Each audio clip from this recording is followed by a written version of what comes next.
আসসালামু আলাইকুম। আমি দশম শ্রেণীর 26 নম্বর অধ্যায় অর্থাৎ রাশিবিজ্ঞান আজকে মধ্যম পাঠটা শুরু করব। মধ্যম পাঠ অর্থাৎ মধ্যে দেখি 26.2। এই 26.2 এ থেকে একটা প্রশ্ন কনফার্ম আসবে এবং অবজেক্টিভ অথবা 2 মার্কের প্রশ্ন আসতে পারে। তো মধ্যমা কি সেটা আমরা জানবো। আমরা এর আগে পড়েছি মধ্যমা অর্থাৎ মধ্যগামিতার মাপক হচ্ছে একটি মধ্যমা। মধ্যগামিতার মাপক হচ্ছে একটি কি মধ্যমা বা মিডিয়ান। মধ্যমা বা মিডিয়ান। তো মধ্যমা বা মিডিয়ান কি?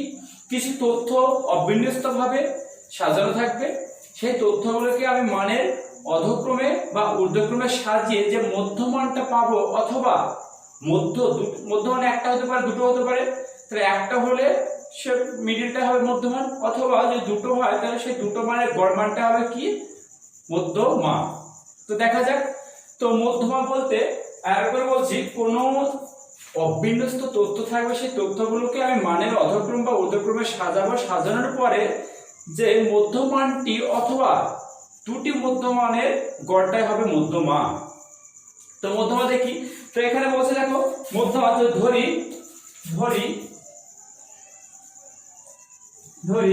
x চল বা চল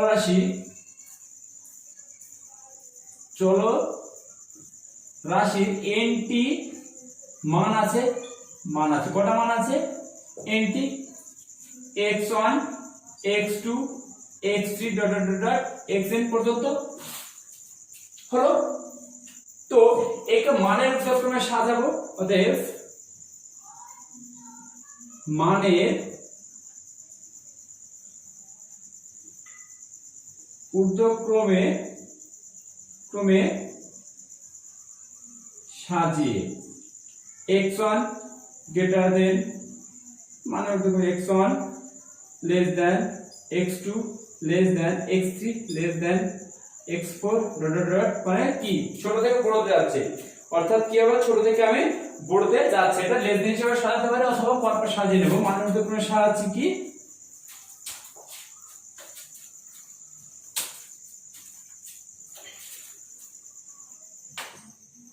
x1 x2 x3 x4 xn পর্যন্ত।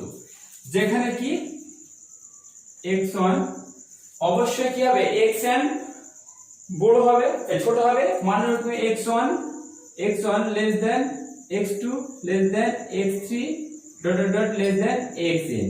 এটা ঘটতে পারে। আবার একই মান থাকতে পারে অনেক রকম। অতএব একই মান দুই বা তার অধিক থাকতে পারে। একই মান থাকতে পারে কি দুই বা তার অধিক। তাহলে আমি এখানে করবো, দেখো 1 নম্বর মধ্যমান নির্ণয় করছি। মধ্যমা 1 নম্বর নির্ণয়ের সূত্র 1 টাইপ 1। অর্থাৎ টাইপ 1 এ দেখো করি টাইপ 1।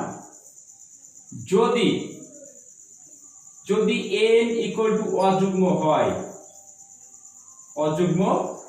হয়, n মানে এই যে n এর মান, অর্থাৎ 5টা অবস্থা আছে, তখন মধ্যমা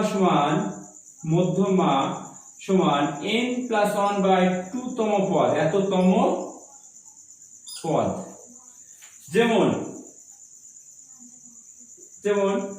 2 5 2 9 3 7 1 2 3 4 6 8 অবিন্যস্তভাবে সাজানো আছে। একে মানের ঊর্ধ্বক্রমে সাজাবো।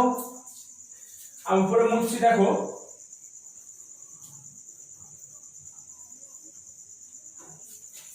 নিচ থেকে উপরে যাচ্ছি। দেখে নাও নিচ থেকে উপরে গেলে কি হয়, মানের ঊর্ধ্বক্রমে সাজিয়ে নেব ওকে। অতএব 2 2 3 5 8 5 7 9 3 6 1 2 3 4 5 6 7 1 2 3 2 3 5 7 8 8 আছে 8 9 তাহলে এখানে n 1 2 3 4 5 6 7 অতএব n = 7 মানে কি অযুগ্ম, অযুগ্ম অতএব মধ্যমা, মধ্যমা সমান n মানে কত, তো n মানে 7, 7 + 1/2 তম পদ, এততম পদ, এততম পদ মানে 4 তম পদ, এততম পদ। 4 তম পদ কোনটা, 5, অতএব মধ্যমা কত হবে তাহলে 5, মধ্যমা কত 5, মধ্যমা 4 নম্বর তম পদে কি আছে 5 অবস্থান করছে, তাহলে মধ্যমা হবে কত 5। অর্থাৎ যদি n এর মান অড নাম্বার অর্থাৎ কি অযুগ্ম থাকে তাহলে এই পদ্ধতি। এবার যুগ্মতে যাব, চলো নেক্সট টাইপ 2।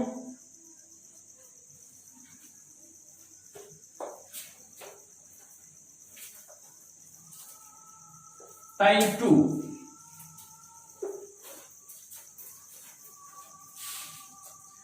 টাইপ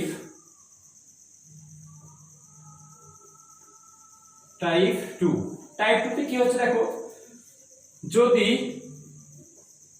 n = যুগ্ম, যুগ্ম থাকে অতএব মধ্যমা, মধ্যমা সমান n + 1/2 তম পদ, তম পদ প্লাস n/2 তম পদ, তম পদ গড়, এতের গড় বাই সামনে 2 হবে। অর্থাৎ n + 1 তম পদ, n + 1/2 তম পদ প্লাস n/2 তম পদের গড়, এই একটা পদ্ধতি আমার হবে। সরি এটা n/2 + 1, n/2 + 1, wait 1/, just minute, কাট চলে গেছে, সরি কারেন্ট চলে গেছিল, যদি কারেন্টের ভোল্টেজ ভালো নেই দেখো এরপরে। অর্থাৎ হাফ ইনটু n/2 + 1 তম পদ, তম পদ প্লাস n/2 তম পদ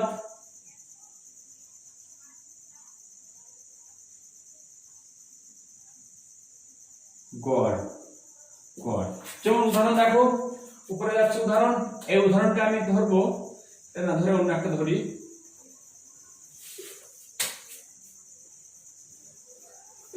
টাইপ 2 তে দেখো যেমন 3 5 9 8 2 3 6 5 8 1 2 3 4 5 6 7 8 9, এক লিখছি 9, অর্থাৎ মানে উদাহরণে সাজাবো 3, সরি দাঁড়িয়ে 2 আছে, 2 3 1 দুটো 3 আছে, 3 এর পর 4 নেই, 5 আছে দুটো, একটা দুটো 5 গেল, 6 6 একটা, 7 7 নেই, 8 1 2 8 দুটো আছে, একটা দুটো, 9 9 আছে দুটো, একটা দুটো, 1 2 3 4 5 10টা। অতএব n = 10 মানে কি যুগ্ম, যুগ্ম অতএব মধ্যমা,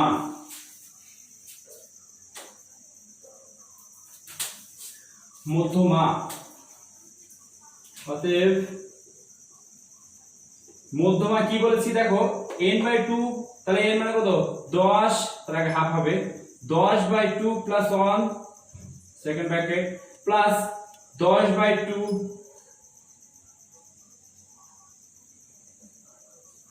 তম পদের গড়, এখানে এততম, এততম, এখানে এততম, তম, তাহলে কত হচ্ছে, তাহলে হাফ হাফের জায়গায় থাকবে, তাহলে 5 মানে 6 প্লাস 6 তম, 6 তম প্লাস কত 5 তম পদের গড়, পদের গড়, পদের গড়। নেক্সট দেখো এরপরে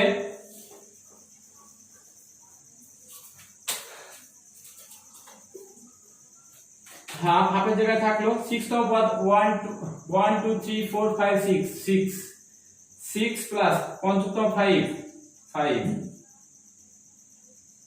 অতএব কত যোগ করলে এখানে 5 আর 6 আসছে, যাক 11/2 অর্থাৎ 5.5/5.5 এটা आंसर।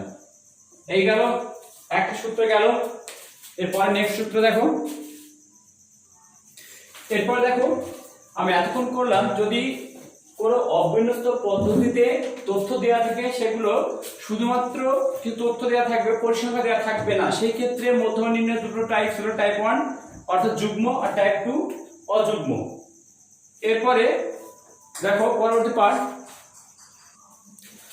এরপরে যদি কোনো তথ্য দেওয়া থাকে তার সঙ্গে পরিসংখ্যা দেওয়া থাকে, এবং পরিসংখ্যায় বলেছে তথ্য দুই প্রকার হয়, একটা গ্রুপেড একটা আনগ্রুপেড।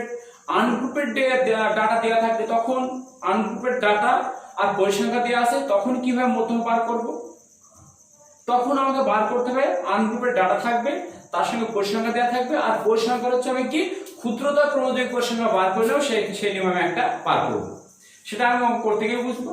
আর যখন গ্রুপের ডাটা দেওয়া থাকবে, কারণ গ্রুপের ডাটা আমি বুঝিয়েছি, তো গ্রুপের ডাটা দেওয়া থাকলে তার একটা সূত্র আছে, সেই সূত্রের সাহায্যে আমি মধ্যমা বার করব, সেই সূত্রটা আমি লিখে দিতে দেখো। তো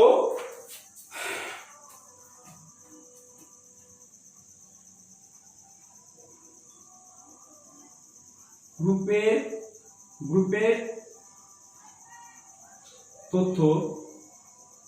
তথ্য দেওয়া থাকলে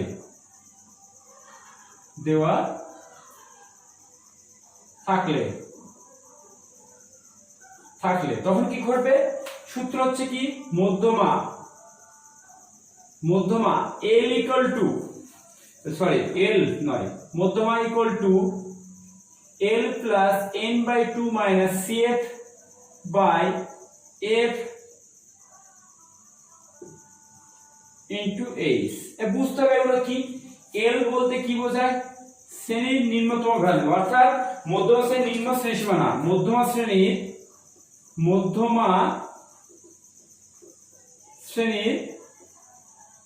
নিম্ন শ্রেণীসীমানা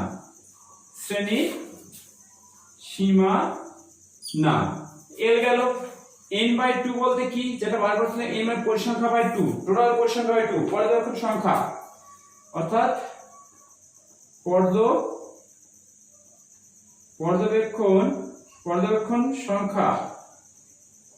পর্যবেক্ষণ সংখ্যা বাই 2। আর একটা কি থাকছে f, মধ্যমা শ্রেণীর পরিসংখ্যা। f মানে হচ্ছে মধ্যমা শ্রেণীর পরিসংখ্যা, মধ্যমা যে শ্রেণীতে অবস্থান করে সেই শ্রেণীর পরিসংখ্যা, মধ্যমা শ্রেণীর পরিসংখ্যা। তাহলে f গেল। cf মানে হচ্ছে কিউমুলেটিভ ফ্রিকোয়েন্সি, cf মানে হচ্ছে কিউমুলেটিভ ফ্রিকোয়েন্সি, মানে হচ্ছে কি মধ্যমা শ্রেণীর ঠিক আগের শ্রেণী ক্রমযোগী পরিসংখ্যা, মধ্যমা শ্রেণীর ঠিক আগের শ্রেণীর ক্রমযোগী পরিসংখ্যা, ক্রমযোগী পরিসংখ্যা গেল। আর এইচ হচ্ছে কি স্টেপ লেন্থ বা শ্রেণী দৈর্ঘ্য, কি বলা হয় মধ্যমা শ্রেণীর শ্রেণী দৈর্ঘ্য, মধ্যমা শ্রেণীর শ্রেণী দৈর্ঘ্য, কি মধ্যমা শ্রেণীর শ্রেণী দৈর্ঘ্য। এই সূত্র থাকলে আমি গ্রুপের ডাটার অঙ্কগুলো করতে পারবো। দেখো গ্রুপের ডাটার অঙ্ক আর আনগ্রুপের ডাটার অঙ্ক এবার আমি শুরু করব। দেখো কোষাতে কি 26.2 এর এক অঙ্কটা বলছে মধুবাবুর দোকানে গত সপ্তাহে প্রতিদিনের ক্রিয়ালব্ধ অর্থ টাকাতে দেওয়া আছে 107, 210 ইত্যাদি, বিক্রিলব্ধ অর্থের মধ্যমা। অতএব একটা করছি ভালো করে দেখো, কোষাতে কি 6.2 একটা, তাহলে অতএব তথ্যগুলি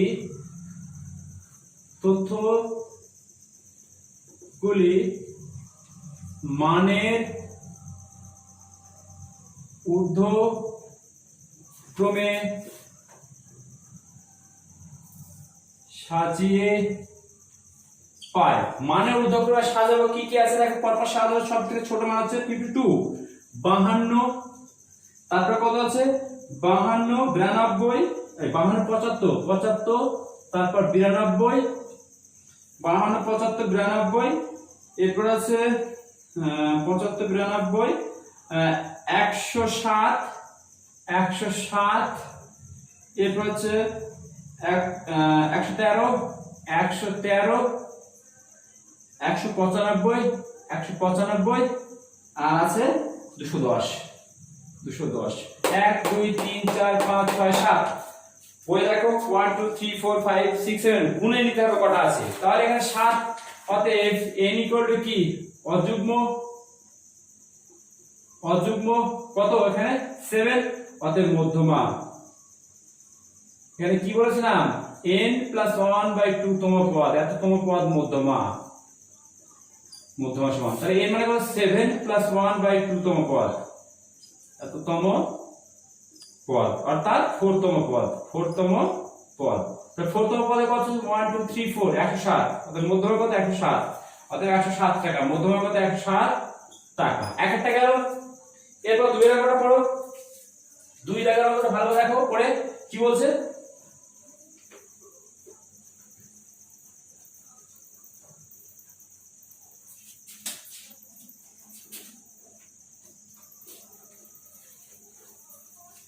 দুয়েরটা বলছে যে কিছু পশুর বয়স বছরে দেওয়া হলে নির্ণয় বয়সের মধ্যমা নির্ণয় করো মানে ঊর্ধ্বক্রমে সাজিয়ে পায় মানে ঊর্ধ্বক্রমে সাজিয়ে পায় মানে ঊর্ধ্বক্রমে সাজা কি কি আছে প্রথমে ছোট 4 তারপর 6 মেবি না 5 আছে 6 5 6 4 5 6 4 5 6 তারপরে 9 11 10 sorry 10 11 9 10 11 18 আর 20 1 2 3 4 5 6 7 8 1 2 3 4 5 6 7 8 চলো অতএব n = কি যুগ্ম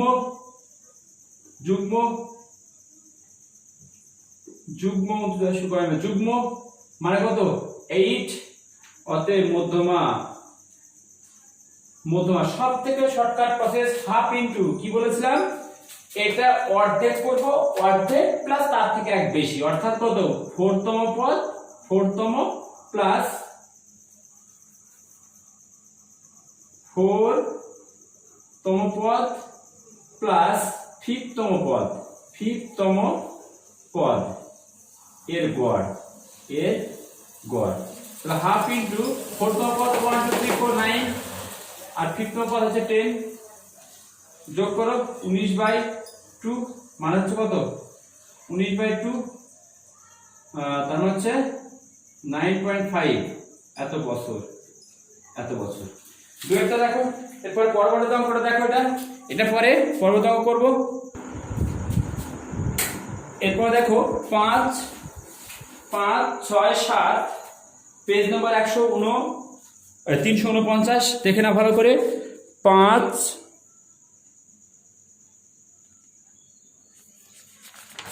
আর এদিকে 6 5 6 7 হবু একরকম অঙ্ক এর মধ্যে আমি একটা করাবো আর 3 4 1 2 এর মতো অঙ্ক বাইরে করবে আমি 4 5 5 6 7 এর মধ্যে আমি করে দিচ্ছি তোমাদের 5 একটা 6 একটা 6 এর অঙ্কটা দেখো ভালো করে ভেরি ভেরি ইম্পর্টেন্ট 6 এর অঙ্কটা প্রথম হচ্ছে কি সাজিয়ে নিতে হবে কি একটা তিনটে ব্যাসের দৈর্ঘ্য এখানে কি বলে দিয়েছে আমাকে ব্যাসের দৈর্ঘ্য চলো তিনটে ঘর করতে হবে মাথায় রাখতে হবে কটা ঘর তিনটে 1 3 এটা হবে ব্যাসের দৈর্ঘ্য কি মিমি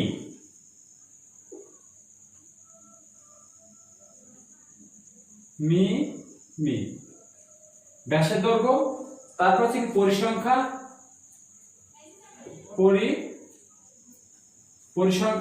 আর এখানে বলেছিলাম কি বার করতে ক্রমযৌগিক পরিসংখ্যা ক্ষুদ্রতা সূচক যৌগিক পরিসংখ্যা ক্ষুদ্রতর সূচক, ক্ষুদ্রতর সূচক একইভাবে লেখার চেষ্টা করবে।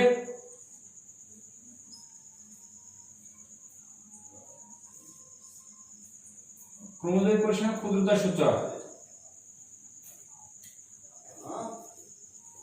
ক্ষুদ্রতর সূচক। তো দেখা যাক কি কি আছে পরপর।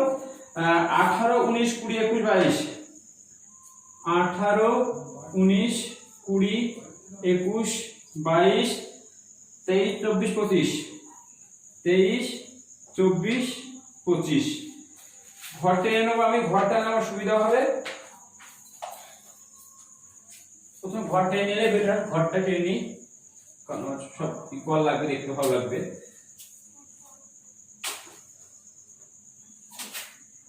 One, 2, 3, 4, 5 লাগবে কটা?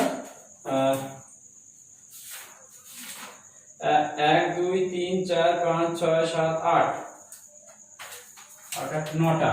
1 2 3 4 5 6 আর 3টে 7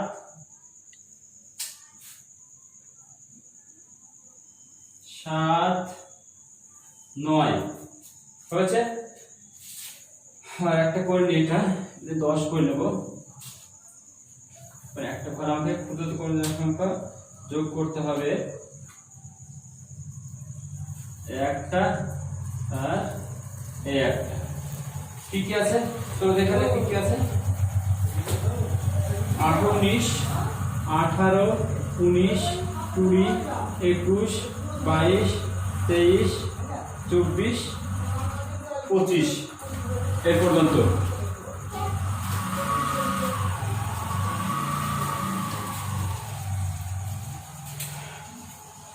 আর পরিসংখ্যা বলতে 3 4 10, 3 4 10, 15 25, 15 25, 13 13 6 4 এটা বলে দিয়েছে। আমার এই ঘরটা দরকার নেই। এরপরে যোগ করো, ক্রমজয়ী পরিসংখ্যা 3 3 এর ঘর বসে। 3 যোগ 4 7, 7 যোগ 10 17, 17 যোগ 15 7 + 12 32, 32 যোগ 25 5 7 57, 57 যোগ 13 মানে হচ্ছে 70, 70 যোগ 76 80। তাহলে এইটা হচ্ছে n। এবার দেখো আমি কি বলছি, আনগ্রুপেড ডাটার ক্ষেত্রে করছি এটা গ্রুপের ডাটা, আনগ্রুপেড ডাটার ক্ষেত্রে দেখো কি করব। তাহলে আমি এখানে বার করে নেব, তোমরা নিচে করবে n = 80, অতএব n/2 মানে 80/2 মানে কত হচ্ছে 40। তাহলে 40 কোন ঘরে অবস্থান করছে? এখানে 32 শেষ, 32 থেকে 33 34 35 57 পর্যন্ত এই ঘরে। তাহলে এই ঘরে অবস্থান করছে 40। তো এই ঘরে 40 অবস্থান করলে মান কত হচ্ছে 22। অতএব মধ্যমা, অতএব কত 40তম। যেহেতু এটা দেখো n = কি জোড় ভিতরে চলে এসেছে n, অর্থাৎ 40 আর 51 হবে। যেহেতু জোড় আসলে কি হয়, জোড় আসলে তো অর্ধেক আর তার পরপরটা, অর্থাৎ 40তম পর্যবেক্ষণ, 40তম পর্যবেক্ষণ 22 এবং 41তম পর্যবেক্ষণ 22। অতএব মধ্যমা সমান 22 + 22/2 এত সে মিমি, অর্থাৎ 22 মিমি। এটা উত্তর 22 মিমি। এরপরে চলো পরের অঙ্কে। এটা খুব ভালো করে, খুব ভেরি ইম্পর্টেন্ট অঙ্ক, প্রত্যেকটা এইভাবে আমরা করব। উত্তরটা একবার দেখে নেওয়া যাক। কয় করলাম? 6টা, 22 মিমি। ঠিক আছে, অতএব নির্ণয় মধ্যমা কত 22 মিমি। আনগ্রুপের ডাটা দেওয়া থাকবে, তার এটা আনগ্রুপের ডাটা, তার সঙ্গে কি থাকে পরিসংখ্যা দেওয়া থাকবে। ক্রমজয়ী পরিসংখ্যা বার করে নেব। বার করার পরে টোটাল যে মানটা হবে ক্রমজয়ী পরিসংখ্যা n = যেমন এখানে 80, অর্থাৎ 80/2 অর্থাৎ অর্ধেক করে নেব। তাহলে 40তম আর 41তম জোড়, যেহেতু জোড় সংখ্যা, বিজোড় হলে এটা যদি হতো বিজোড় তাহলে অন্য কিছু ভাবতাম। 35 হলে যদি এটা 81 হতো, তাহলে কত হতো 81 অর্ধেক কত 40.5 তাহলে 40.5 কোন ঘরে অবস্থান করছে? এই ঘরে অবস্থান করছে, তাহলে মধ্যক কত? 22 হতো। তো যাই হোক, এটা যেহেতু ক্রমনিক পরিসংখ্যান এবং ইভেন্ট নাম্বার, n এর মান হচ্ছে জোড়, তাই পদে 40তম আর 41তম পদে গড় মানটা বার করতে হবে, এটা হচ্ছে নিয়ম। এইভাবে প্রত্যেকটা অঙ্ক করবে, প্রত্যেকটা পার্টের সঙ্গে রিলেটিভ একটা পার্ট যদি কোনোভাবে মানে স্কিপ করে দাও তাহলে পরবর্তী পার্টটা বুঝতে পারলে সমস্যা হবে। তাই প্রথম থেকে শেষ পর্যন্ত দেখতে থাকো এবং সঙ্গে থাকো, এবং প্রত্যেকটা ভিডিও দেখার পরে কমেন্ট লাইক শেয়ার অবশ্যই করবে, এবং যারা সাবস্ক্রাইব করেন অবশ্যই সাবস্ক্রাইব করবে। আমি এখানে শেষ করছি, পরবর্তী পার্ট এরপরে নিয়ে আসলে রাখবো।